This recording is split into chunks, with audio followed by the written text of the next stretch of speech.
అయితే స్థానిక సంస్థల ఎన్నికలకు కాంగ్రెస్ సిద్ధమన్నారు టీపీసీసీ చీఫ్ మహేష్ గౌడ్.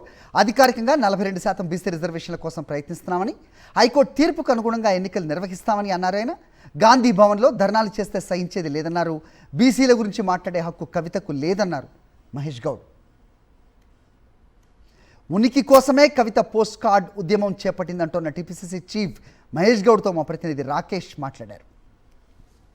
సంస్థల ఎన్నికలపై కొద్దిసేపటి క్రితమే హైకోర్టు తీర్పునిచ్చింది. సెప్టెంబర్ 30లోగా ఎన్నికలు నిర్వహించాలని చెప్పిన నేపథ్యంలో రాష్ట్రానికి సంబంధించిన కాంగ్రెస్ పార్టీ చీఫ్ మహేష్ కుమార్ గౌడ్ ఉన్నారు. సార్ చెప్పండి, సెప్టెంబర్ 30లోపు ఎన్నికలు నిర్వహించాలంటూ హైకోర్టు ఆదేశాలు ఇచ్చింది, తీర్పునిచ్చింది, ఏం చెప్తారు? ఈ ఎన్నికలంతా కూడా రిజర్వేషన్ చుట్టూ తిరుగుతూ ఉంది. మేము ప్రజలకు ఇచ్చిన కమిట్మెంట్ 42% రిజర్వేషన్ లోకల్ బాడీస్లో ఇంప్లిమెంట్ చేస్తామని, అది ఏ రకంగా ఇంప్లిమెంట్ చేయాలనేది అనేది చూస్తున్నాం. కోర్టు డైరెక్షన్ కూడా ఇంపార్టెంట్, అది దాన్ని కూడా మనం పాటించాల్సిన అవసరం ఉన్నది. అంతలో కూడా ఏ రకంగా పోతే రిజర్వేషన్ ఇంప్లిమెంట్ చేయగలుగుతాము. ఓబీసీలంతా కూడా మా వైపు చూస్తూ ఉన్నారు. ఇక్కడ రేవంత్ రెడ్డి గారు ముఖ్యమంత్రిగా కుల సర్వే చేయడం, 42% రిజర్వేషన్ ఇవ్వడం అనేది చరిత్రాత్మక నిర్ణయాలు. ఈ రెండు నిర్ణయాలతో ఈ ఎలక్షన్స్ ముడిపడి ఉన్నాయి కాబట్టి దీన్ని సుదీర్ఘంగా ఆలోచించి ఎలా ముందుకు పోలో ఆలోచిస్తాం. పార్టీ పరంగా రిజర్వేషన్లు ఇవ్వడం అంటే అది మోసం చేయడమే బీసీలు అనే విమర్శ ప్రస్తుతం బీఆర్ఎస్ పార్టీ నుంచి విమర్శిస్తారు. రిజర్వేషన్ ఇస్తే అది వయబుల్ కాదని నా వ్యక్తిగత అభిప్రాయం కూడా. బట్ కండిషన్లు ఏం చేయాలో చూద్దాం. ముఖ్యమంత్రి గారితో, ఇన్ఛార్జ్తో, మంత్రులందరితో మాట్లాడిన తర్వాత నిర్ణయం తీసుకుంటాం. స్థానిక సంస్థలకు ఎన్నికలకు సిద్ధంగా ఉందా కాంగ్రెస్ పార్టీ? ఎప్పుడు పెట్టినా సిద్ధంగా ఉంది. నేను నిన్న చెప్పాను మా పిఎస్సి మీటింగ్లో, రేవంత్ రెడ్డి గారు ముఖ్యమంత్రిగా ఈ 18 మాసాలు జరిగినటువంటి రాష్ట్రంలో జరిగినటువంటి పరిపాలన ఇది సువర్ణ అక్షరాలతో నిలుచుకోవచ్చు. It's golden era for Telangana.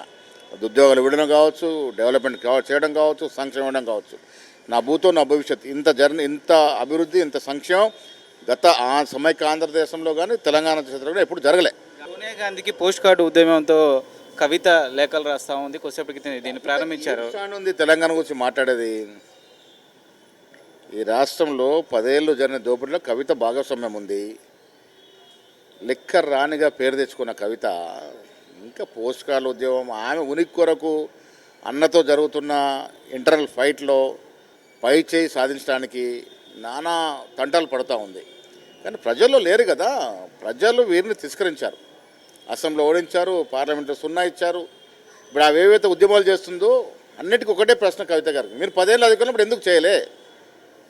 ఇలా బీసీల రిజర్వేషన్ గురించి మాట్లాడుతుంది. మా కృష్ణయ్య గారు పోయి ఆమె గురించి మాట్లాడే, కృష్ణయ్య గారు మీకు బీసీల పట్ల ఉన్నటువంటి గౌరవం, మీ చరిత్ర ఒకసారి తెలుసుకోండి.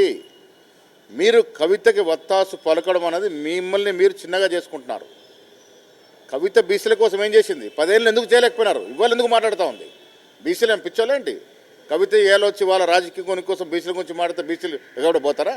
10 ఏళ్ళు ఏం చేశారు బీసీల కోసం మీరు? ఇది మొత్తంగా అయితే ఖచ్చితంగా స్థానిక సంస్థల ఎన్నికలకు సిద్ధంగా ఉన్నాం. పార్టీ పరంగా ఇవ్వాలని ముందుగా భావించినప్పటికీ అది వయబుల్ కాదు.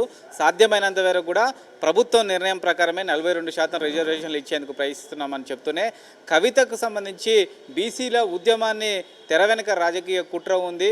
10 ఏళ్ళ అధికారంలో ఉన్న బీఆర్ఎస్ పార్టీ ఎందుకు మహిళలకు సంబంధించి కానీ బీసీలకు సంబంధించి ఏం చేయలేకపోయిందంటూ కూడా మహేష్ కుమార్ గౌడ్ ప్రశ్నిస్తున్నారు.